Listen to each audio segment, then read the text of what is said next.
está chegando o momento em que vocês vão se separar e vão me deixar só. É assim mesmo que tem que acontecer. Mas eu não vou ficar só, porque eu ficarei com o Pai. E ele repete nesse momento que ele e o Pai são um. Tá? Que eu e o Pai somos um. Vocês vão embora e vocês terão tribulações. Mas eu digo isso para vocês, tudo que ele disse naquela noite, para que vocês tenham paz em mim. Vou repetir. Vocês, nós, vamos ter tribulações. Mas todo o ensinamento e a vida de Jesus é para que todos nós e eles naquela ocasião encontrássemos paz nele, que ia ser crucificado. Ele já sabia disso. Mas mesmo assim ele estava em paz. E ele diz, para que vocês terão tribulações, mas que vocês encontrem paz em mim. Da mesma forma que eu e o Pai somos um, eu vou rezar para que vocês também sejam um conosco. E não só vocês, isso já está um pouquinho mais para frente, capítulo 17 e tal, mas todos os que acreditarem em mim. Então, não só os apóstolos imediatos que estavam ali jantando com ele, mas também todos nós que somos aprendizes do cristianismo espírita, não é? E que estamos aqui por acreditarmos no Cristo. É ou não é? Então, todos nós estamos sendo convidados para compartilhar essa paz do Cristo, apesar das tribulações. E arrematando, Jesus diz assim: vocês vão ter tribulações, mas terão paz comigo. Eu venci o mundo. E isso ele está falando no último jantar, no último momento, praticamente as últimas palavras dele, antes que ele fosse preso, né? Judas já tinha saído aí dessa história, né? E aí? Eu venci o mundo, disse o Cristo. Muito bem. Voltemos lá na história. E eu comentei que Judas tinha saído, né? E Judas tinha saído e comenta João que o diabo já tinha ali soprado para que Judas fosse fazer o que ele tinha que fazer. O que Judas achava que tinha que fazer. Ok, voltemos ao deserto. Quando essa figura evangélica que nos é apresentada como diabo é estudada como pela doutrina espírita, os espíritos ensinam Kardec que não é uma figura, não é uma pessoa, não é um sujeito, não é um ente. São espíritos inferiores, certo? São espíritos ainda obscurecidos. Ok. Mas o que é que faz o diabo, especificamente? Diabolos é a junção de duas palavrinhas, dois termos em grego. Dia, e a gente tem vários termos médicos nesse sentido, é através. Dia. Diabolos é um golpe. Então, diabolos é um golpe que atravessa. Diabolos é aquele que separa. Aquele que desune. Repito. Diabo é aquilo, porque eu não vou falar mais aquele que separa, aquele que desune, ou aquilo que desune.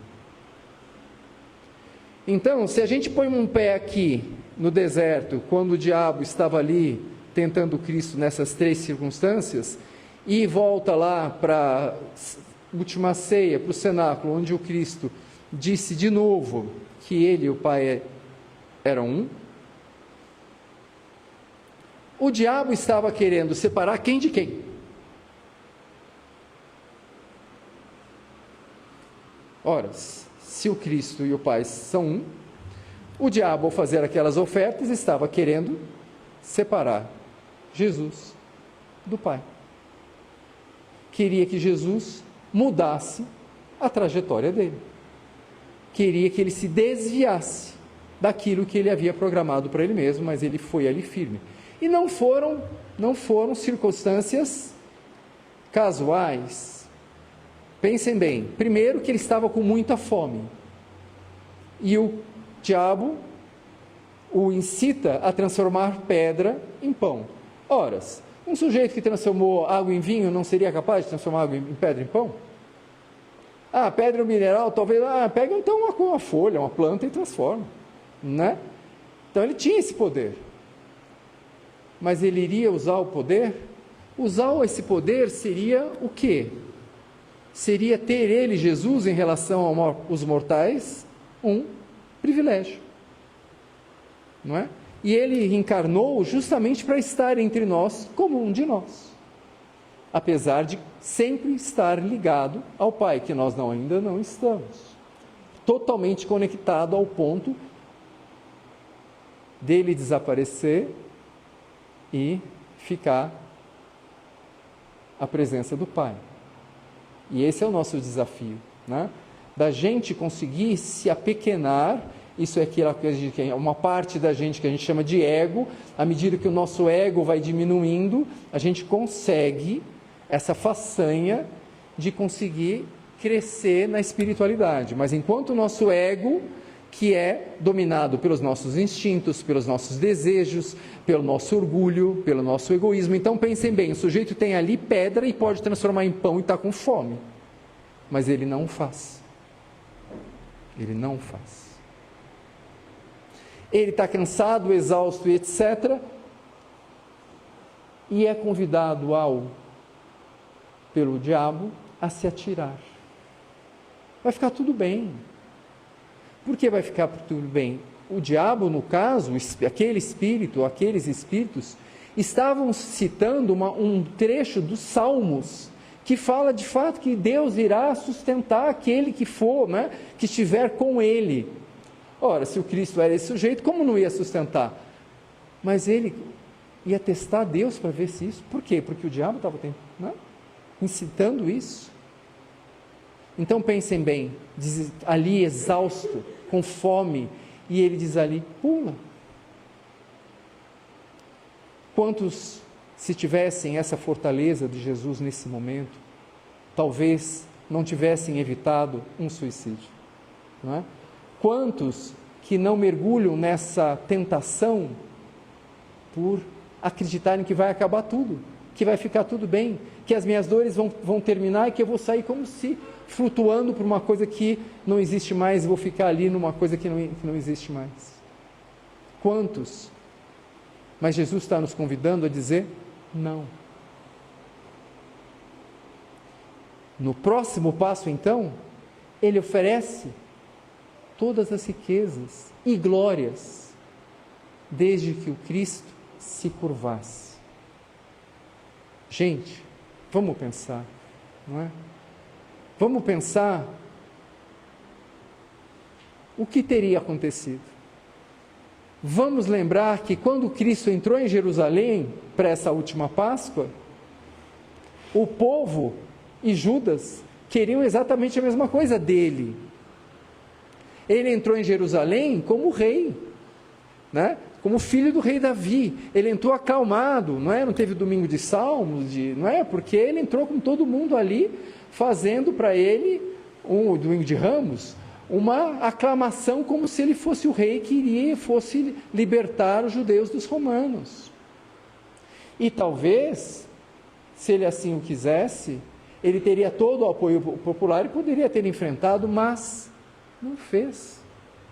Ele entrou como estava previsto na profecia, mas não para o rei, não para o reino daqui, porque desde o começo ele tinha dito que o reino dele não era deste mundo, que era o reino maior, que segue na vida espiritual, não é? Então, mas tanto Judas como todos aqueles que estavam em volta estavam esperando isso do Cristo, esse rei material, e ele, de novo, negou. Começa a ter mais sentido o que o Cristo falou ao final do jantar da Páscoa. Eu venci o mundo. Qual que é a diferença? Eu venci o mundo não é diferente de eu venci no mundo. Então nós estamos acostumados a tratar este tema prosperidade sobre um prisma que talvez esteja viciado, porque ele está justamente muito associado a essa questão de você ter bom êxito, de você ter um bom convênio, de você ser um vencedor, de você ter um emprego bacana, um carro do ano, de você ir para a Europa, de você ter não sei quantos seguidores, não sei quantos likes, não é? Será que essa é a proposta do Cristo? O que ele nos deixou para todos nós que fôssemos acreditar nele, não é? Tribulações, mas paz nele. O que muitos de nós ainda procuram, inclusive nas religiões? Vencer aqui, não é? E quantos irmãos nossos de outras correntes que até se dizem cristãs, não estão justamente dizendo que a gente tem que ser, é aqui mesmo que tem, apesar do exemplo do Cristo de dizer, não, aquele que justamente queria separá-lo, desuni-lo, desconectá-lo da sua missão. De novo, voltando a essa fase do deserto, e esquecendo essa figura de será que nós não podemos pensar numa atitude diabólica? De uma influência diabólica? Que não é de um ser, que é talvez de todos nós. Sempre que cada um de nós promove o quê? A separação. Sempre que nós estamos, consciente ou inconscientemente, trabalhando pela separação, ou que dos nossos atos a gente venha a causar desunião, pronto. Sabe? Sempre as influências que nos desconectam dessa meta maior, desse objetivo espiritual da nossa vida carnal, essas influências que nos desconectam são distratores, que a gente podia dizer, né, aquilo que nos tiram a atenção, que a gente podia dizer que são, entre aspas, diabólicos. É que essa palavra ficou tão cunhada com uma figura monstruosa e não sei o quê, né, que a gente tem dificuldade de pensar simplesmente com algo que desune, que separa. Mas, pensem, se eu tenho hoje uma rede social que me mantém horas conectado, e quantos não tem? Se eu tenho hoje bet, que me mantém não sei quantas horas, inclusive jogando o que eu não tenho, se eu tenho hoje tantas coisas que tiram a minha atenção daquilo que é o meu objetivo, para que eu possa, não como Cristo ainda, mas como aprendiz. Se nós nos colocamos na condição de aprendizes, então cabe-nos tentar, dentro das nossas forças, seguir o Mestre, não é? E Jesus, a primeira vez que disse que ele e o Pai eram de uma maneira bastante clara, ele quase foi apedrejado no Sinédrio, né? Que ele estava lá à beira do Sinédrio e estava lá em João 10, isso aí, João 10, versículo 30. Ele estava ali, estava lá e disse, sim, eu mostrei para vocês, pelas minhas obras, que eu e o Pai somos um. Porque essas obras não são minhas, são dele. Isso quer dizer, ele some, ele, Jesus, some, e o Pai por ele opera e fez o que fez. Então, é pelas obras, como sempre, que a gente reconhece o Cristo e os aprendizes. Então, são as nossas obras que devem nos ajudar a pensar: será que eu estou agindo no sentido que aquilo que eu faço está em conexão com o que o Jesus faria?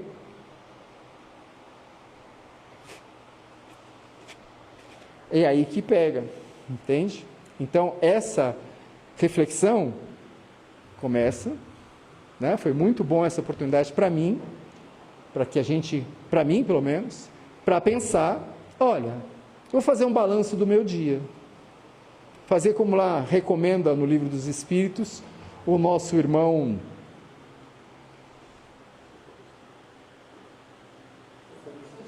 isso, no final do dia, um balanço para saber como é que foi meu dia, o que é que eu fiz nesse dia, como foram as minhas atitudes, em que atitudes eu pude unir ou desunir, para começar, em que atitudes, quais das minhas obras eu fiz que eu disse: olha, essa obra acho que Jesus faria, aprovaria, claro que faria melhor, mas ele, né, botaria um carimbinho lá, JC, estou de acordo, e outras nem tanto, né? Então, esse balanço nos ajuda a pensar o quão em conexão nós estamos com Ele, porque é o que Ele espera da gente, sabe? Não é menos do que isso, e que a gente vai chegar lá. Pode demorar um pouquinho mais, a gente pode ficar distraído mais tempo, a gente pode ficar na rede social mais tempo, pode, é um direito nosso, só que a gente pode também sofrer mais tempo, né? Por quê? Porque esta paz advém de uma consciência tranquila, de uma consciência plena, da gente entender que eu estou aqui para lá. Então, essa prosperidade ganha um novo contexto, um novo significado, se nós pensarmos no bom êxito com Jesus. Eu vou continuar fazendo as coisas que eu faço no meu dia a dia. Só que, por que eu vou fazer isso? Porque eu estou na Terra, porque eu estou encarnado, e porque seja que função eu tiver, eu aqui vou ocupar essa minha função da melhor maneira possível, desempenhar minha função, seja em casa, seja no trabalho, seja com os vizinhanços, seja no clube, seja onde for, né? Mas eu vou fazer o que eu fizer para o Cristo. Aí muda. Se eu começar a pensar que qualquer tarefa mais simples possível, né? Vamos lembrar que Jesus, pobre carpinteiro, certo? E morreu sem ter travesseiro, né? Então não dá para dizer que ele estava numa condição social, não, passou fome logo no começo, né? Para passar por essa prova, e passou pela oportunidade da riqueza. Nos diz o Livro dos Espíritos, o Evangelho, que a prova da riqueza ainda é mais complicada, apesar de parecer mais fácil, do que a prova da necessidade, né? Porque normalmente na prova da necessidade a gente fala: ai meu Deus, me ajude. Na prova da riqueza, o quê? Né? Deixa eu pegar meu jatinho, deixa eu ir lá para Mônaco, não sei o quê, né? Enfim. Então, será que a gente pode agora repensar essa diferença entre de vencer no mundo, bem sucedido, aqui, e vencer o mundo? Teremos problemas? Sim. Jesus nunca disse que nós não os teríamos, certo? Nunca disse. Mas encontraremos, apesar dos nossos problemas, a paz nele, se conseguirmos nos conectar a Ele.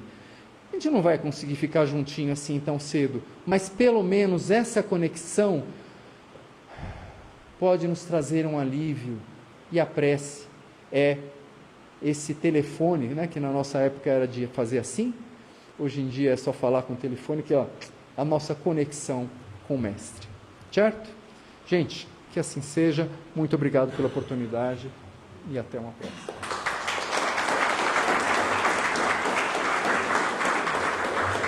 Obrigada, Bira. Boa noite a todos. Para nos prepararmos aí para o trabalho de passe, nós vamos ler uma oração que nós recebemos, que eles denominaram de Credo Espírita. Creio em Deus, Criador de todo o universo, a bondade, a justiça, o amor e a sabedoria eterna e infinita. Creio em Jesus Cristo, seu Filho amado, meu único maior mestre e o exemplo a quem devo seguir. Creio na comunhão dos Espíritos, ajudando-se e amando-se como verdadeiros irmãos, na vida espiritual e nas várias existências pelas quais a alma passa. Creio na misericórdia de Deus que nos permite várias chances de recomeço. Creio no perdão e na reconciliação com o meu irmão como prerrogativa do meu próprio auto-perdão. Creio que sou responsável por meus atos, arcando com as consequências, sejam elas boas ou ruins, e que isso faz parte do plano de aprendizagem e amor de Deus. Creio que nenhuma ovelha se perderá, e que todos, sem exceção, somos amados por Deus e somos seres de luz. Creio no amor, na esperança, na misericórdia, no perdão, na humildade, no serviço, na caridade, na luz e nas virtudes como minhas únicas formas de evolução. E por assim crer, vejo e sinto Deus sempre que abro os meus olhos, ativo os meus ouvidos e sempre que me sinto vivo. Que Deus abençoe a todos, que tenham uma semana de muita paz e de muita sabedoria para escolher os melhores caminhos. Que assim seja.